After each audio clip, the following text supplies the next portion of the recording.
There's not one guy, one person in the history of this program that's bigger than the program. What's better than this? Guys being dudes. Welcome to a special bowl game edition of the Program Guys podcast. I am Mark Hall, joined today by Matt Gann and Patrick Hertzberger to talk about every facet of the upcoming Alamo Bowl game on December 28th. That's this coming Thursday, and you know we couldn't not get together to drop a pod for it. Guys, how we living? I'm doing amazing, dude. Excited for the holiday week that's coming up, and it's even better that the Oklahoma Sooners are playing in the week as well. So against a very good Arizona team that's going to test us well. Matt, how are you doing? Doing great. It's Christmas break. I've been able to close my work laptop through the end of the year, get to spend some time with family and friends, but also, other than just college football, the bowl games, there's NBA, there's NFL. This is the best time of the year to watch sports and take some time off. And love to see what the Oklahoma Sooners are going to do next week as we break this down on today's recording. And hey, Patrick, question for you. Yeah. When's the last time you called it Christmas break? I think I was in college. Yeah, I think I was in college, right? Yeah. We are pushing 30, and Matt somehow has like 2 weeks off here to just play games. Yeah. Also, Matt, I know you've been able to play a lot of tennis, which is really special for you. Love playing some tennis. I think I'm actually going to play some pickleball while I'm home too. So gotta stay in shape, even though I'm on Christmas break. We got Matt Alvarez out here. Yeah, let us know in the comments if you're playing pickleball this break as well, this Christmas break, as Matt. Hey, if you're in the greater Oklahoma City area, actually, maybe Matt Gann will play some pickleball with you. He's available until the new year. That's right. He has his laptop shut off. He's not doing anything. There's no playing some laptop. pickleball. He's got nothing to do but play pickleball with you guys. So hit him up in the comments. He cannot wait. His DMs are open.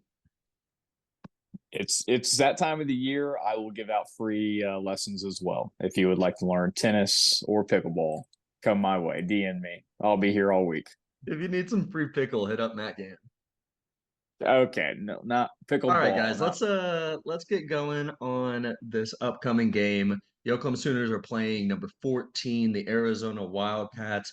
Look, we joked about Arizona earlier in the year when they played USC, right? And we were like, I don't know if Jed Fish is really like doing anything. Man, USC is really losing it. They rattled off 6 wins to close the year out and are only missing their left tackle, the only player to opt out of the game. I think this is going to be a real matchup for Oklahoma. I think we should start with our defense. We always start with the offense. We're going to flip it up this time. Actually, on the defense, I think we're doing mostly okay continuity-wise. There aren't too many guys moving on that are real difference makers. What do you guys see? I mean, we can start with this. Having Danny Stutzman, having Billy Bowman, that's such a game changer for this game, and we weren't sure we would. Yeah, from the defensive perspective, I'm not super concerned. I think there's a lot to improve on though from the end of our season with the linebackers, right? That just seemed there's some question marks there. They've had 4 to 5 weeks now to kind of get that right, and hopefully we see a large improvement. There just was some unorganization at the end of the year. It wasn't necessarily fatal, but with Danny getting injured and then coming back, there was some bumpy roads there. I just want to hit on Noah Fafita, I believe is how you pronounce his name, the Arizona quarterback. He is the real deal. This defense is going to have to put some pressure on him because he was the freshman of the year in the Pac-12, 2,515 passing yards, a QB rating of 164, pass completion percentage of 75%, 16 touchdowns. He's a very incredible freshman. That QBR is like top 10 in the country. Yeah. So redshirt freshman. He's the real deal, and he's going to be good. So we gotta make sure we're putting pressure on him. I think a lot of the time we've had this bend don't break mentality, but we got to see some more sacks. We talked about it kind of at the end of the year in our post game pods. Is the sack number wasn't where we wanted it to be. Gann, what are your thoughts? Yeah, I think the defense is going to have a tough time stopping a lot of these weapons that Arizona has. I mean, if you look at their schedule, the last couple of games, like Mark mentioned, they rattled off what you say 6 games in a row, and they beat Utah, they beat Arizona State, they beat Colorado. So some maybe the lower teams in the Pac-12, but they beat Utah, I think 42-18. So this team not only can put up points, but they also play some defense too, which we'll talk about in a second. But they have a guy, their wide receiver, Tutorial McMillan, I believe is how you pronounce it. He is 6'5", 200 plus, and he has over 1,000 yards and 10 touchdowns. That is a guy that's going to be very hard to cover on the back end, especially if they get their running game going. They have a couple different running backs that they utilize. Our defense as we entered the Big 12, I feel like really took a back step each and every week. There was just something wrong each and every week, whether it's the run defense, it was the pass defense. Nothing seemed to really gel together for the Oklahoma Sooners throughout the end of the year. And so I think they're going to have a really tough time with Arizona's offense. Probably going to give up a lot of points, but to Patrick's point that he just made, do we have another bend don't break mentality? Do we give up a lot of yards, but maybe not a lot of points? I think that's going to have to kind of be the ball game, and you're going to have to be able to score as well because they're going to be able to put some points on us. I don't really have too much confidence in getting a lot of stops against this team and the weapons that they have. Yeah, you look at the weapons they have. They've got 2 receivers over 80 catches. I mean, you hit on McMillan, but this guy Cowing is the same way, just with less explosion, right? He's actually got 83 catches more, sorry, 3 more than McMillan did, and 1 more touchdown. For context, Oklahoma's leading receiver was Drake Stoops with 78 catches. This team has 2 guys with more. That's pretty impressive from a passing game perspective. One thing I want to point out about, man, and we're going to say it wrong all day, but Fafita, that's what I'm going to say, Noah Fafita, the quarterback, is he's only got 31 catches or 31 carries for 2 yards on the season. Seems like a guy that is going to play more within the pocket, more within himself. And that makes it imperative on, all right, we've been calling for a pass rush all year, right? We've been calling for the blitz all year. What I want to see today with this game, I want to see DeJoun Terry break things up front. I want to see Jacob Lacey show us the kind of player that he's capable of being after a month of extra practice and maybe getting some more opportunities out there. And I really, really want to see with that left tackle missing, Jacob Morgan, the Arizona left tackle missing, let's see some guys just win one-on-ones. Let's see PJ get opportunities out there. Let's see Ethan just dominate someone. Todd Bates is that dude, and I believe Todd Bates is that dude. But I want to see some production up front because that's how you're going to collapse the pocket on a player like this. You send people, he's going to find the opening. But if you can just have your guys make that happen, man, you're in much better position because then you've got everyone on the back end still just ready to go. Patrick, any thoughts? Yeah, good point. As soon as you said that Noah Fafita doesn't run the ball a lot, I was thinking like, oh, their game plan's probably going to have him run the ball a ton, but He's going to dominate us on the ground. yeah. But I agree with mostly everything that you said there. The biggest thing I think you said was PJ Adebawore, right?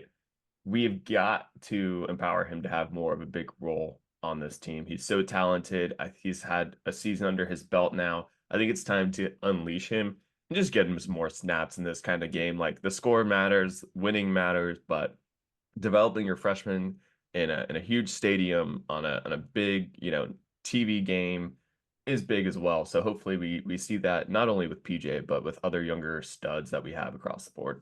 Man, I think back to the last time we were in the Alamo Bowl, the 2021 game, and a certain freshman wide receiver, Jaleel Farouk, went crazy. Yeah.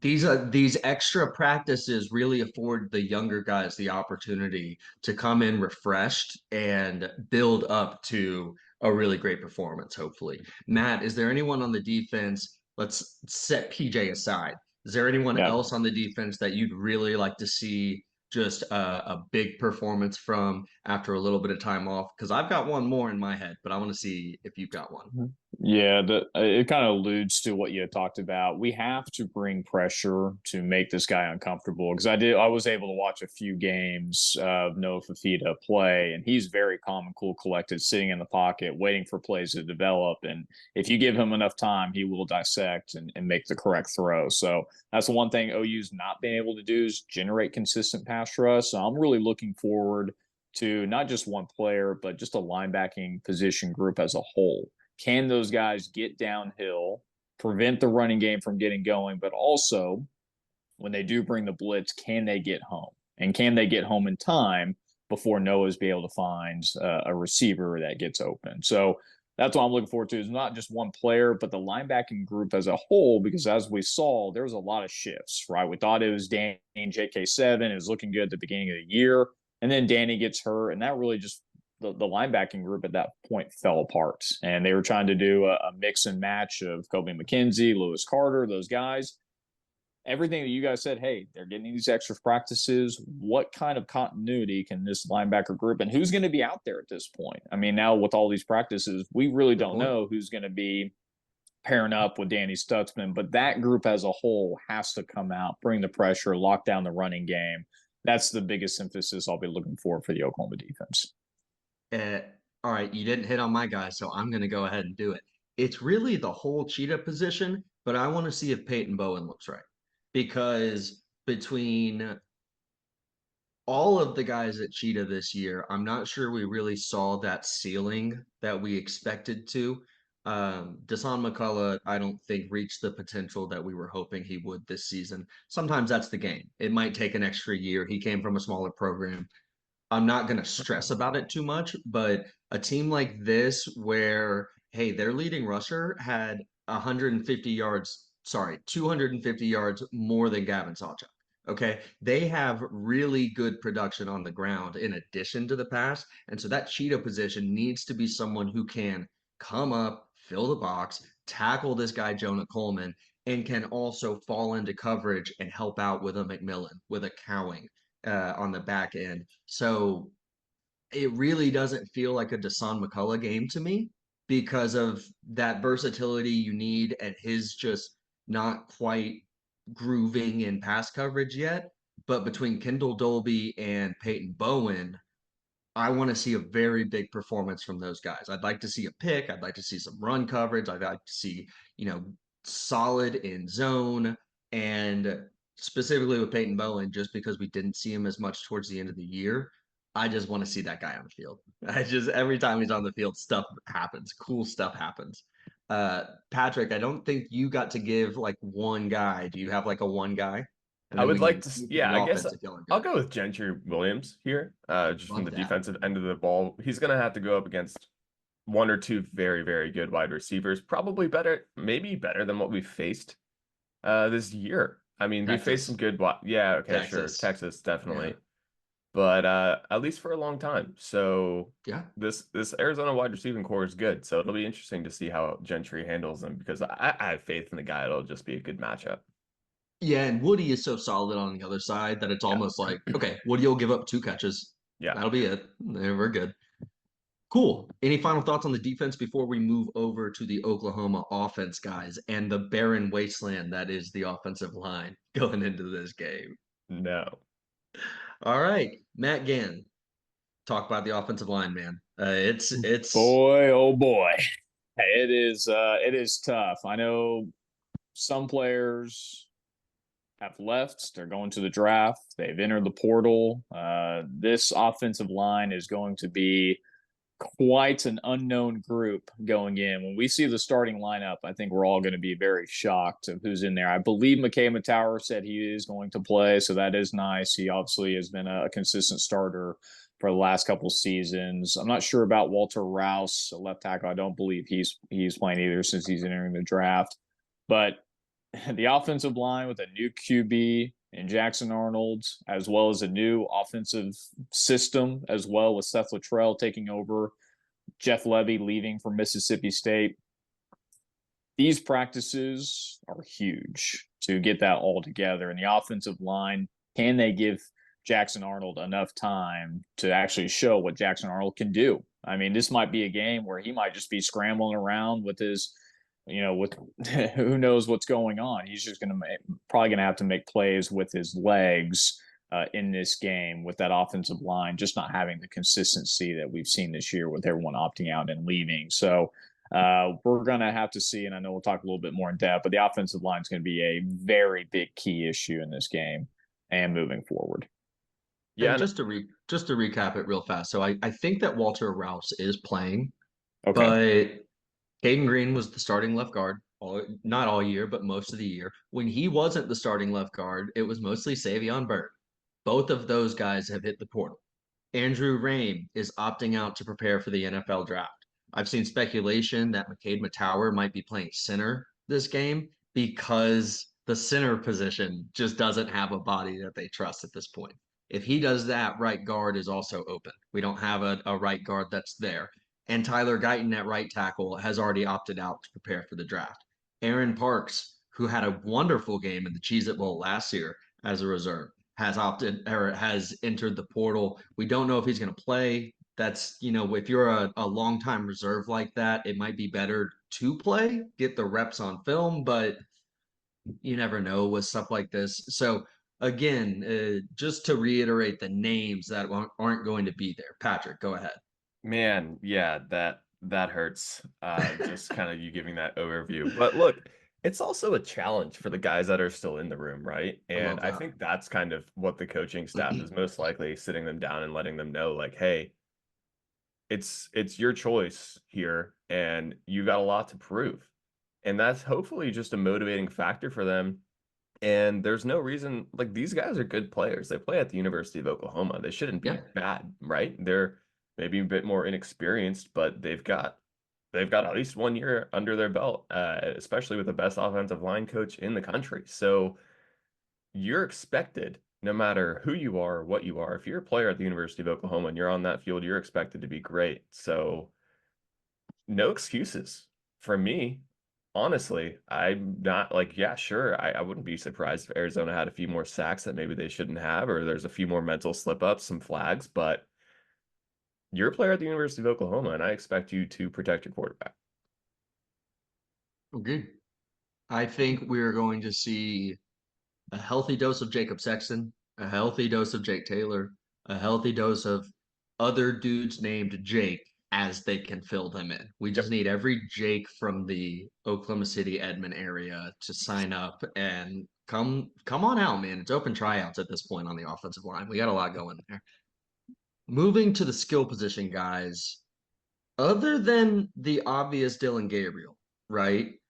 Marcus has hit the portal. Marcus Major has hit the portal and is not practicing with the team. Tawi Walker has hit the portal but is practicing with the team. Are there any other availability things that I'm missing with the group? I think tight end is about what it's been all year, which is, yeah, there's bodies, but that's about it. And I think everyone else that we ended the year with is going to play. Is that right? I would think so too. Yeah. Yeah, a lot of young bodies there. Your Nick Andersons, your Jaden Gibsons, your Gavin Sawchucks, all of these guys are going to be available, I think. No word on if Jaleel is entering the draft, but at this point, we're 5 days out. I think he's going to play in the game at least. Would agree with that. Yeah. Skill position wise, I like Tawi Walker, but if you're in the portal, I want to see the younger guys play rather than him. If he wants to stay at OU, then I'm good. But make that decision within the next 5 days so you can play or not. No disrespect, nothing personal, but I want to see more Javonte Barnes that we've seen all season. I hope the past few weeks have allowed him to get right, because I know he's been struggling with injuries, and he was a guy we were really hoping to see break out. So hopefully we do see more Javonte Barnes in general. But wide receiving group, obviously the biggest question is if Jackson Arnold's going to have enough time to throw the ball, but no big concerns there. Mark, you've mentioned this in the past. Maybe we see more Jalil Farouk, because it seems like Jackson and Jalil have that chemistry on the field. So that'd be great to see as well. Matt?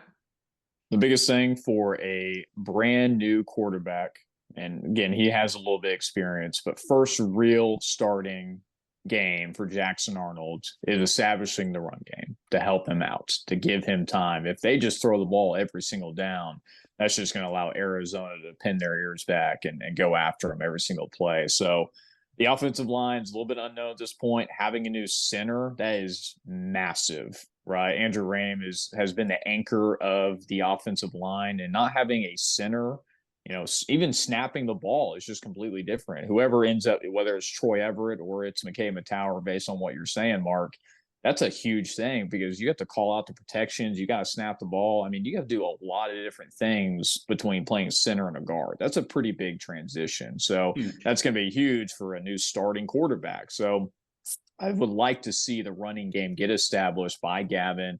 Hopefully Javonte is healthy. Maybe give a run to Caleb Hicks, who we haven't seen, but get those guys going. Get Jackson Arnold, take that pressure off of him because this is his game. It is now the Jackson Arnold era, but establishing the run early and often would be helpful. Even if it's not super effective, at least Arizona has to respect the run in certain aspects. But I hope now with this new offense, Seth Luttrell opens up the playbook, let Jackson Arnold do his thing. He is a dual threat QB. I would like to see a good mix and match of what Jackson Arnold can do. I mean, there's a lot of hype surrounding him.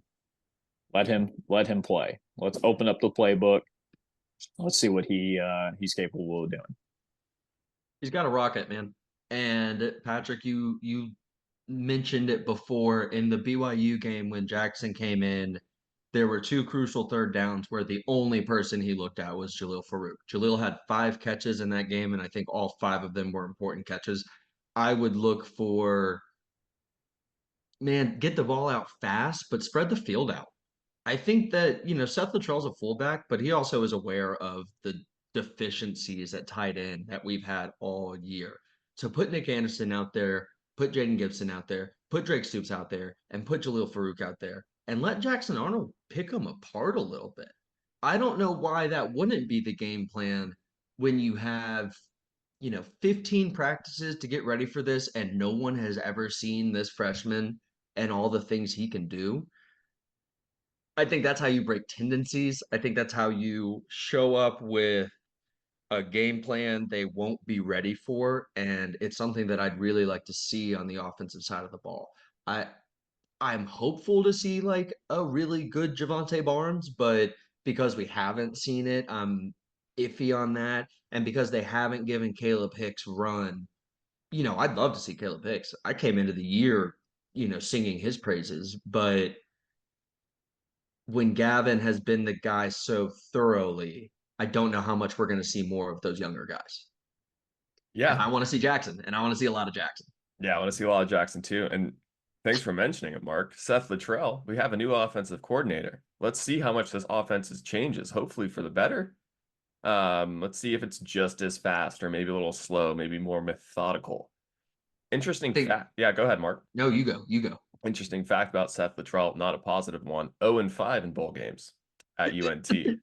So hopefully great stat. That's what hopefully we want to hear. Hopefully all a good game. That's good. Yeah. So my understanding of it is part of the benefit with Seth Luttrell and Joe John Finley is they can use the terminology of the offense as it was under Jeff Lebby and just call it differently, right? Call it by the way that they want to call a game versus Jeff Lebby. So yeah, I think you are going to see a slower, more methodical pace, or at least a calculated thing, right? Oh, we're going fast. All right, let's really go fast. Oh, there's not really a need to. Let's not. The defense is panting on the sidelines. Yeah. I think that that's something they're going to be very attuned to throughout this game and then next season too. Matt, what do you think? Absolutely. And I love to see the deep ball. You just said he's got a cannon. I want to see Jackson Arnold throw it deep, stretch the defense out, make them respect Nick Anderson and Jaleel underneath, and even Drake Stoops, who ended up probably being the best wide receiver this year, and just making some outstanding catches and outstanding routes. So use these skill players to your advantage. They are definitely going to make a huge impact, I believe, in this game. Again, I think there's going to be a lot of points in this game. I don't think either defense is really going to be able to slow down each other's, to be honest. I think even with the offensive line, I think Jackson Arnold is good enough to overcome. And they're going to have a game plan, right? Seth Luttrell, this offensive BV, all these guys, they understand, hey, we're going to have a little bit of a makeshift offensive line. I think they'll plan around that. Like you said, Mark, maybe getting the ball out a little bit quicker, maybe establishing the run a little bit more, whatever it needs to do.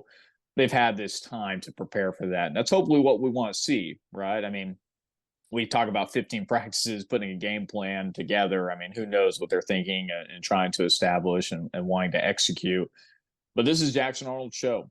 Let's see it, right? This is going to propel us into the SEC. We have to know what the potential of Jackson Arnold. And again, we can't define him by one game. No matter what happens, he is the starting QB going forward. But we want to see what he's made of, right? This is why we recruited him to come to the University of Oklahoma for great quarterback play. Let's see those legs. Let's see that arm. He's got the skill positions to make it happen. But I do expect a lot of points and little defense in this game for both teams. It's interesting because, my inclination is pretty similar, but Arizona only gave up 20.8 points a game this year. So the offense really is going to have to bring it. Arizona's not missing guys on that side of the ball, and we are missing plenty up front on the offensive side. So it's funny because we've been talking our way around the offense, and it really just starts and ends with the thing we started with, which is the offensive line. It's just, if you can't trust those guys up front to keep Jackson clean, to make holes for Gavin and co, what do you have on the offense? That's going to be really the X factor in the entire game, I think. Yeah, agreed. Last thing I'll say is Jackson Arnold came in to the University of Oklahoma as the #1 quarterback in the nation, consensus 5-star Gatorade Player of the Year. Mm. And he's going up against, on the other side, probably the best freshman quarterback that we've seen this year in college football, if not one of them. But Jackson was the best coming into college football. So I think that if I'm Jackson, that's kind of in my head a little bit. I got to come in there and prove, yeah, this Noah guy is good. Sure. But it's me. I'm the #1. I'm the one who's going to win the Heisman in the next couple of years. It's not going to be him. It's not going to be anyone else from a quarterback position because I'm the guy. I hope that I'm expecting a lot of poise out of Jackson. Oh, yeah. Like a lot in this game. You've had a full year. You've seen what it looks like. Now it's time. Go be that guy. Go be that dude on the biggest stage of the Alamo. The biggest stage. The biggest stage in San Antonio. The Alamo Bowl. Matt, classic. Any final thoughts on the offense? Yeah, I just think Arizona's going to bring the pressure. I think they understand that the offensive line is going to be makeshift, and they're starting a true freshman quarterback, right? So I think they're going to bring the pressure. Can Jackson Arnold dissect the blitzes, get the protection right? Let's see what he's capable of. I'm ready to see him throw it over the yard and have a huge game and hopefully lead the Sooners to an 11-3 season, or 11-2 season. Sorry. Man, 11-2 after 6-7 would be gigantic. Patrick, final thoughts on the offense? Yeah, let's put up some points, man. That's all I got. Let's protect Jackson and put up some points. Oh, don't run Jackson straight into the freaking line. God dang. Yeah. It's not time for the Jack offense. No, it's time for offense. It's time for real offense. This isn't like we're not gonna jack him up the middle every single play. That's not cool. That's not good. He's got to stay healthy. He has to stay healthy too. You're going to beat him into the ground if you keep going with the Jack offense. He's going to be worn out if you keep Jack offensing. I don't think they'll do that. I think they'll be pretty safe with his body. We don't have backups. Like Davis Bevel and General Booty are the backups. Yeah. So I think that's safe. All right, guys. Any last overall thoughts before we get to our PGP MVPs of the week? We're still doing them. Sure. I think we got to do score prediction, right? Score prediction. Oh, right. God. Yeah, I guess we'll do that. Yeah. All right, Pat, go first. Pat, you want to go first? Thanks, guys. Give me 38-34 Oklahoma Sooners. Nice. Matt Gann.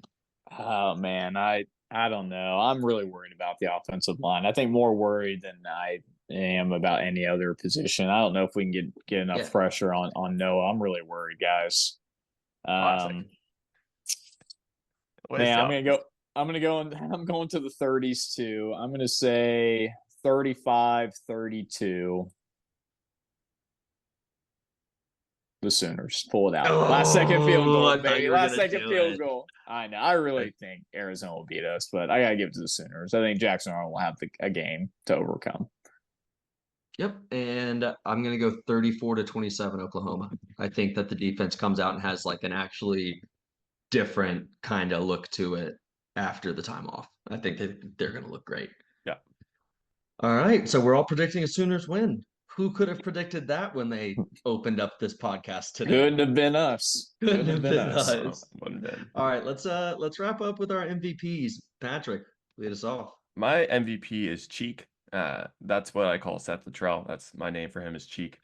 There was a video where that Cheek and Jackson Arnold were mic'd up this week for practice, and Cheek didn't say much. There wasn't a lot of Cheek lines in there, which means they probably couldn't put a lot what he was saying in the video, and that's the kind of guy I want as my offensive coordinator. Yeah, I just sort of assumed he was a quiet guy, but I guess your assumption's probably better. He's the offensive coordinator. He's not just not talking. Yeah, he's got chew in his cheek. He's talking. He's got a full ass can. Matt, MVP, go ahead. I'll do two of offensive linemen. I think Walter Rouse and McCade Matower. I believe I saw a report that they were not going to leave Jackson Arnold high and dry, knowing how much turnovers on the offensive line, and who knows what they're going to end up playing on the offensive line during that game. But for those to come back for a bowl game, a chance to get to 11 wins to protect their new starting quarterback with Dylan Gabriel gone, I think that's huge and tells you the kinds of guys that are at the University of Oklahoma, like Patrick was talking about earlier in the pod. So I'm going to go McCade and Walter Route. We're sticking it through. All right, I will round us out with also Seth Luttrell. Yesterday, Oklahoma received the commitment of former freshman All-American guard Febechi Wawu. Yeah, that one's tough. That one's tough. tough. That one was tough, guys. I don't know tough. what to do with that one, but I really tried. He plays guard. He has played under Seth Luttrell before, and you have to believe that that's Oklahoma filling gaps that we've seen with the departures in the portal and the departures from just guys getting old, running out of eligibility. So who knows what it looks like next year, but we're doing the right things. And Seth Luttrell being able to bring this guy that he knows into the system, that's an MVP move to me. So Seth Luttrell, my MVP as well. Anything else before we wrap it up, guys? Got a chance to go 11-3. Mason would have said that 3 or 4 times this podcast. So I wanted to say it one more time for him. 11-2. 11-2 Right. is what I meant. Yeah, 11-2. and Tyson also gave me his score prediction. He just texted in the group me. He goes 42-28 Arizona Wildcats. Wow. That is his prediction. So crazy Tyson, out of Ryan Tyson, man. Tyson, big Wildcat guy this week. That's crazy. He texted you. I haven't heard from him since we scheduled this podcast. Yeah, he texted me individually. He knew I would help him out. So what a guy. What a guy. Love that. All right. On that note, guys, we're going to wrap it up. If you have stuck with us all this way, you know what you need to do. You need to go and like this video. You need to hit subscribe. And you need to go share it with like at least 3 or 4 friends. The game is on Thursday. I need a person a day that you're sharing this to until that point. You should absolutely follow us on all of our social media platforms. That's @Program Guys, wherever you find it. I mean, just search that and you're going to find us. All right. It's the one with 5 handsome guys. It's not hard to find. And while you're still here too, if you're on our YouTube page, hit the comment section. Let us know what you think. Let us know where we're right. Let us know where we're wrong. Matt Gann loves the comments. No one spends more time commenting back with people, just having a great time, enjoying the process like Matt Gann does. So absolutely let him know what you're thinking of everything from the day. I guess that's all. Patrick, take us out. Keep pushing it, baby. 3, 2, 1. There's not one guy, one person in the history of this program that's bigger than the program.